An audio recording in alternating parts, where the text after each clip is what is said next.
Hi friends, welcome to my channel. ఈరోజు episode రివ్యూలో అయితే చామంతి బార్ కౌన్సిల్ ఎగ్జామ్ పాస్ అయినందుకు స్వీట్ తయారు చేసుకొని తీసుకొని వచ్చి హాల్లో కూర్చొని ఉన్న రమాదేవికి హర్షకి ఇస్తూ ఉంటుంది. అప్పుడు రమాదేవి ఏంటి స్వీట్ తయారు చేసుకొని తీసుకొని వచ్చామని చామ్ని అంటూ ఉంటే, అమ్మగారు నేను బార్ కౌన్సిల్ ఎగ్జామ్లో పాస్ అయిన అమ్మగారు, అందుకనే స్వీట్ తయారు చేశాను, తీసుకోండి అమ్మగారు అని చామ్ రమాదేవితో అంటూ ఉంటే, అప్పుడు రమాదేవి మాత్రం పాస్ అయ్యావులే అని ఆ స్వీట్ తీసుకొని వెంటనే ఎదురుగా ఉన్న టేబుల్ పైన పెడుతుంది. తర్వాత తీసుకోండి బాబుగారు అని హర్షకి ఇస్తూ ఉండేసరికి, కంగ్రాచులేషన్స్ శ్యామ్, నువ్వు అనుకున్నది సాధించావు అని అంటూ ఉంటే, అప్పుడు చామ్ థ్యాంక్స్ బాబు గారు అని అంటూ ఉంటుంది. తర్వాత స్వీట్ని తినుకుంటూ దేనికైనా రాసిపెట్టి ఉండాలి, తినటానికైనా అభినందించడానికైనా అని హర్ష రమాదేవిని చూస్తూ చామంతితో అంటూ ఉండేసరికి, అప్పుడు రమాదేవి మాత్రం కోపంగా మీకైతే ఉంది కదా, మీరు తినండి అని వెటకారంగా అంటూ ఉంటుంది. అప్పుడు హర్ష అవును అందుకే కదా తింటున్నాను అని హర్ష రమాదేవితో అంటూ ఉండేసరికి, తర్వాత హర్ష అమ్మ చామ్, నీ పేరు పక్కన ఎల్ఎల్పి అని కూడా పిలవాలమ్మ మేము ఇక నుంచి, నువ్వు నీ పేరు మీద ఎల్ఎల్పి అని బోర్డు మీద కూడా రాయించుకోమ్మా, ఇక నుంచి మేమందరం కూడా నిన్ను అలానే పిలుస్తామని చెప్తుంటే చామ్ కూడా చాలా సంతోషంగా ఉంటుంది. తర్వాత పక్కనే ఉన్న అరుణ్ రోజా వాళ్ళకు కూడా ప్రేమ్ స్వీట్ ఇవ్వబోతుంటే వాళ్ళు తీసుకోకుండా వెళ్ళిపోతారు. అక్కడి నుంచి చామంతి కూడా వచ్చేస్తుంది. రోజా నడుచుకుంటూ వెళ్తూ, ఇప్పటికే దీంతో ఉన్న సమస్యలు చాలా ఉన్నట్టు, ఇప్పుడు ఇది ఎగ్జామ్ రాసి మరి బార్ కౌన్సిల్ పాస్ అయింది, ఇక ఇది లాయర్ అయితే ఇంకేమనుందా, ఇది ఎప్పటికీ ఇలా పని మనిషిలాగానే ఉండిపోవాలి, దీని లాయర్ సర్టిఫికేట్ దేనికి పనికి రాకుండా ఎలాగైనా చెయ్యాలి అని రోజా తన మనసులో కోపంగా అనుకుంటూ ఉంటుంది. మరోవైపు ప్రేమ్ చేతిలో చామంతి పూలను పట్టుకొని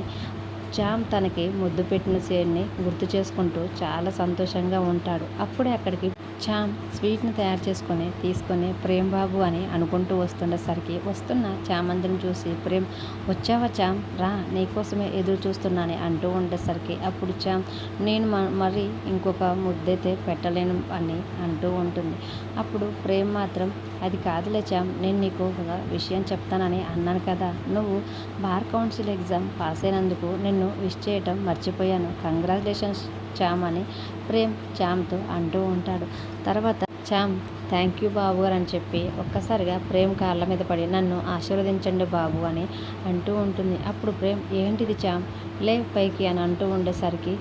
లేదు ప్రేమ్ బాబు, మీరు నాకు గురువు, అంతేకాకుండా నాకు తాళిగట్టిన భర్త భార్యను దీవిస్తే అంత విజయమే చేకూరుతుంది. నేను ఈరోజు ఎగ్జామ్ రాసి మరి బార్ కౌన్సిల్లో పాస్ అయినంటే ఇంతటి విజయం సాధించడానికి కారణం కూడా మీరే, అంతేకాకుండా ఈరోజు గురు పౌర్ణమి, గురువులను సన్మానించుకునే రోజు, అందుకనే మీరు నేర్పిన విద్యకి ఎంతో కొంత రుణం తీర్చుకునేలా ఇలా మీ ఆశీర్వాదం కోసం మీ కాళ్ళు పట్టుకున్నాను, ముందు నన్ను ఆశీర్వదించండి ప్రేమ్ బాబు అని చామంతి అంటూ ఉండేసరికి, అప్పుడు ప్రేమ్ నువ్వు ఇలాగే మంచిగా పై స్థాయికి వచ్చి మంచి లాయర్గా పేరు తెచ్చుకుంటే అదే నాకు ఇచ్చే పెద్ద గౌరవం, అందులోనే నాకు చాలా సంతోషం ఉంది చామ్ అని అంటూ ఉంటారు. తర్వాత ఇంతకీ స్వీట్ ఎలా ఉందో చెప్పలేదు బాబు అని అంటూ ఉండేసరికి, చాలా బాగుంది చామ్ అని అంటూ ఉంటే, అప్పుడే అక్కడికి చిట్టి వస్తాడు. ఏంటో అందరూ స్వీట్ బాగుందని అంటున్నారే తప్ప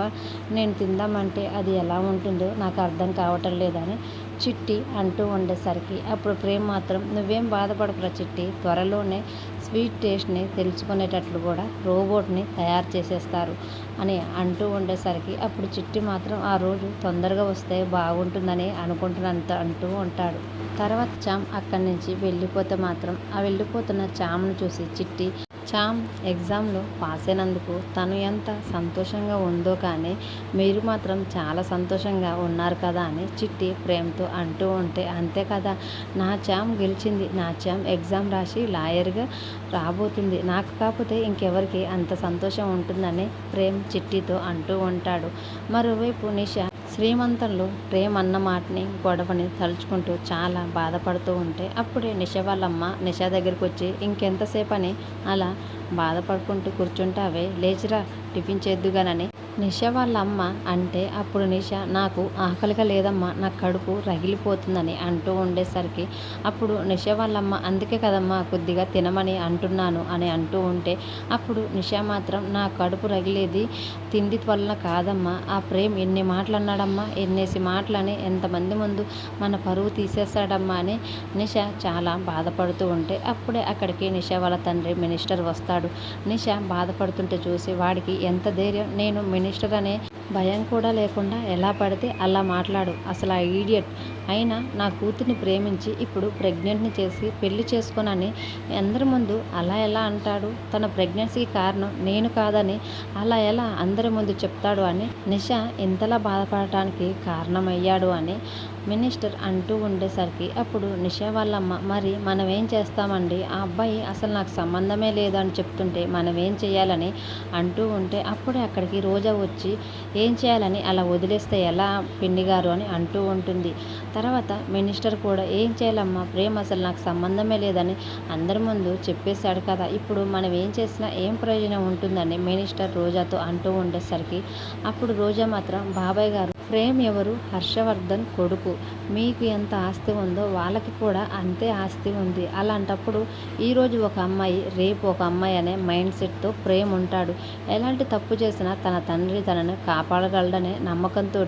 ఇలాంటి పనులు చేస్తున్నాడు, ఇప్పుడు మనం ప్రేమ్ని ఎలాగైనా దారిలోకి తెచ్చుకోవాలి అని అంటూ ఉండేసరికి అప్పుడు మినిస్టర్ మాత్రం ఎలాగమ్మా, ఇప్పుడు సంబంధమే లేదన్న వ్యక్తి దగ్గరికి వెళ్ళి మనం ఎలా ఒప్పించాలి, ఎలా నిషాని పెళ్లి చేసుకోమని అడగాలి అని అంటూ ఉండేసరికి అసలు మినిస్టర్ అనే భయం లేకుండా నిన్న నువ్వు కూడా చూసావు కదా ఎలా మాట్లాడాలంటే, చూశాను బాబాయ్ గారు, అందుకనే ఇప్పుడు మనం ఏం చేయాలంటే ఆ పొగర్ని ప్రేమలో ఉన్న ధైర్యాన్ని అన్నిటినీ అణిచివేసివేయాలి, అతను ఒక లాయర్ కాబట్టి లాయర్ బుద్ధులన్నీ కూడా మన ముందు చూపిస్తున్నాడు, మనం ఇప్పుడు ఏం చేయాలంటే ప్రేమ్ మీద ఒక కేసు వేయాలి, నిష మీద అఘాయిత్యం చేశారని ఒక కేసు పెడదాం అని రోజా అనేసరికి నిష వాళ్ళ నాన్న అమ్మ అందరూ కూడా ఒక్కసారిగా షాకింగ్ అయ్యి అఘాయిత్యం కేసా అని అంటూ ఉండేసరికి అప్పుడు రోజా అవును బాబాయ్ గారు, మనం ఈ దారిలో వెళ్తేనే ప్రేమ్ మన దారిలోకి వస్తాడు, లేకపోతే నిష ఇలా ఏడుస్తూనే కూర్చోవాల్సి వస్తుంది అని అంటూ ఉండేసరికి నేను ఆలోచించేది హర్షవర్ధన్ గురించి కాదమ్మా, రమాదేవి చెల్లెమ్మ గురించి అని అంటూ ఉండేసరికి అప్పుడు రోజా మాత్రం మీరు అత్తయ్యగారి గురించి పూర్తిగా మర్చిపోయింది, మీరు ఆలోచించాల్సింది హర్షవర్ధన్ మావయ్య గురించి, మీరు ప్రేమ్ని దారిలోకి తెచ్చుకుంటేనే హర్షవర్ధన్ మావయ్య కూడా మన దారిలోకి వస్తాడు, ఇలాంటి పనులు చేస్తేనే వాళ్ళందరికీ అర్థమవుతుందని రోజా అంటూ ఉంటే కరెక్టేనమ్మా, ఇలా చేస్తే ప్రేమ్ మనకి రివర్స్ అవుతాడేమో అంటే అయితే అవ్వనివ్వండి, ఇప్పుడేమైనా పాజిటివ్గా ఉన్నాడా, నిషాని పెళ్లి చేసుకుంటా అని అంటున్నాడా, అనటం లేదు కదా, ఇలా చేస్తే అయినా సరే అతని లాయర్ బుద్ధులు ఏవి కూడా కోర్టులో పనిచేయవు, ఎలాగైనా మన దారిలోకి వస్తాడు, నిషాని పెళ్లి చేసుకుంటాడు, మనకి ఇప్పుడు ఈ ప్రాసెసే కరెక్ట్ అని రోజా అంటూ ఉండేసరికి అప్పుడు మినిస్టర్ కూడా రోజా మాటలకి కన్విన్స్ అయ్యి సరేనమ్మా నువ్వు చెప్పినట్టుగానే చేద్దాం, ధర్మేంద్ర అని ఒక ఫేమస్ లాయర్ ఉన్నాడు, అతని ద్వారా కోర్టు నోటీసులు ప్రేమ్కి అందేలా చేస్తాను అని చెప్తూ ఉంటాడు. అప్పుడు నిషా మాత్రం తన మనసులో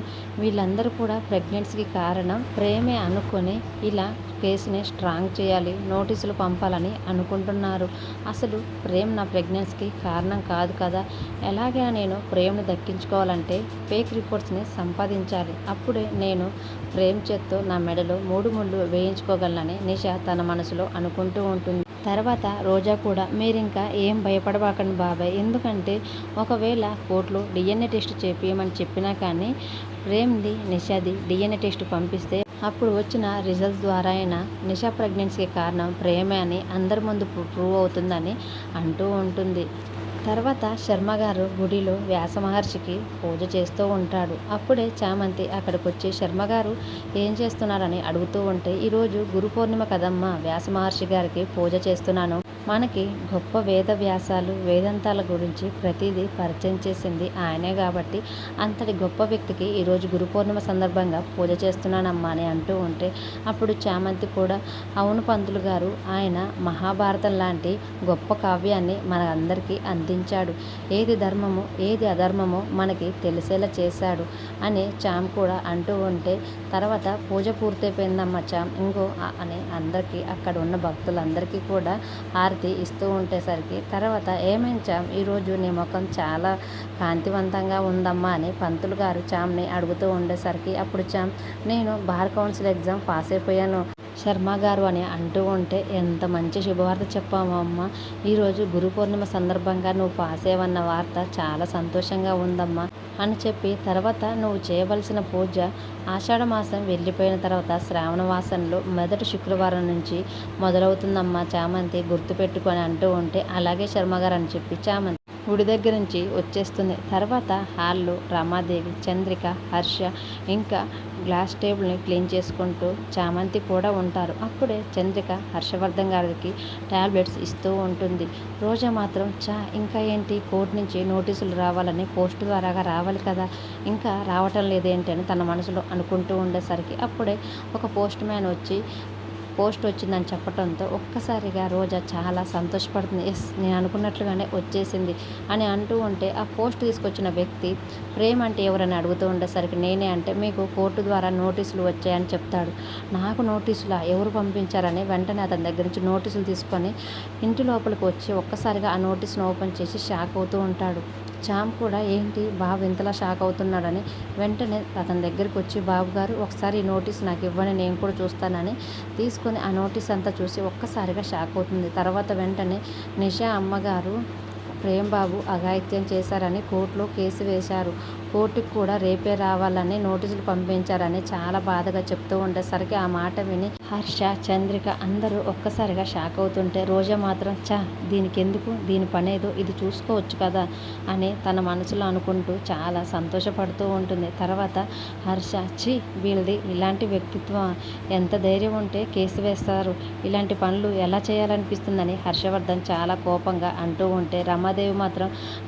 ఊరుకో హర్ష, నిన్ననే చెప్పాను కదా గొడవ వద్దు అని అంటున్నా కానీ నా మాట ఎవరు కూడా వినలేదు, గోరుతో పోయేదాన్ని గొడ్డల దాకా తెచ్చుకుంది మీరే, ఇకనైనా మించిపోయింది ఏమీ లేదు, మీరు అక్కడికి వెళ్ళి నిషా ప్రెగ్నెన్సీకి కారణం నేనేనని ప్రేమ్ని ఒప్పుకోమని చెప్పి కేసుని విత్డ్రా చేసుకోమని చెప్పండి అని రమాదేవి కోపంగా అంటూ ఉంటే హర్ష కూడా ఏం మాట్లాడుతున్నావు రమా అని అంటూ ఉండేసరికి ప్రేమ్ కూడా ఏంటమ్మా అసలు నేను ఏ తప్పు చేయలేదు, నాకు సంబంధం లేదని చెప్తే ఇప్పుడు వెళ్ళి మళ్ళీ నేనే ప్రెగ్నెన్సీకి కారణమని ఒప్పుకోమని చెప్తున్నావు, నేను ఏ తప్పు చేయలేదమ్మా అని అంటూ ఉంటాడు. అసలు నిషా ప్రెగ్నెన్సీకి కారణం నేనే అని తప్పు చేసింది వాళ్ళు, ఇలా నేను ఒప్పుకోలేదని నాపై కేసులు పెట్టి నోటీసులు పంపించి కోర్టుకు రమ్మని చెప్తుంది వాళ్ళు, అలాంటి వాళ్ళ దగ్గరికి వెళ్ళి మళ్ళీ నేనే నిషా ప్రెగ్నెన్సీకి కారణం నేనే, కేసు విత్డ్రా చేసుకోమని నన్నెలా అనమంటావమ్మా అని ప్రేమ్ చాలా బాధగా రమాదేవి వైపు చూస్తూ అంటూ ఉండటంతో ఇంతటితో ఈ సీరియల్ ఇక్కడ ఎండ్ అవుతుంది. అప్కమింగ్ ప్రోమోలో అయితే ఇద్దరు ప్రేమ్, నిష చెరొక బోన్లో నిలబడి ఉండేసరికి అప్పుడు న్యాయవాది వచ్చి నిషని అడుగుతూ ఉంటాడు, ఇతను నిన్ను మోసం చేశాడమ్మా అని అడుగుతూ ఉండేసరికి అప్పుడు నిష చాలా ఏడుస్తూ అవునండి, ప్రేమ్ మొదట నన్ను ప్రేమించాడు, తర్వాత పెళ్ళి కూడా చేసుకుంటానని చెప్పి ఇప్పుడు నాకు ప్రెగ్నెన్సీ వచ్చిన తర్వాత నా ప్రెగ్నెన్సీకి కారణం నేను కాదు అని నాకు ఎదురు తిరిగాడు, ఎలాగైనా మీరే నాకు న్యాయం చేయాలి జడ్జి గారని నిష ఏడుస్తూ చెప్తూ ఉండేసరికి అప్పుడు ప్రేమ్ కూడా అసలు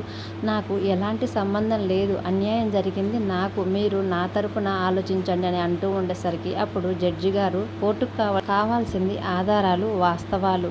నిషాపై ప్రేమ్ అఘాయిత్యం చేసిండడానికి కారణాలు ఏమైనా ఉన్నాయా, ఆధారాలు ఏమైనా ఉన్నాయా అని అడుగుతుండేసరికి అప్పుడు నిషా తరపు న్యాయవాది ఉన్నాయి యువర్ ఆనర్ అని అంటూ ఉండేసరికి ఒక్కసారిగా ప్రేమ్, చామంతి ఇద్దరు కూడా టెన్షన్ పడుతూ షాక్ అవుతూ ఉంటారు. మరి నిషా ప్రేమ్ను దక్కించుకోవటానికి ఎలాంటి ఫేక్ రిపోర్ట్స్ని కోర్టులో ప్రవేశపెడుతుందో, నిషా కుట్ర నుంచి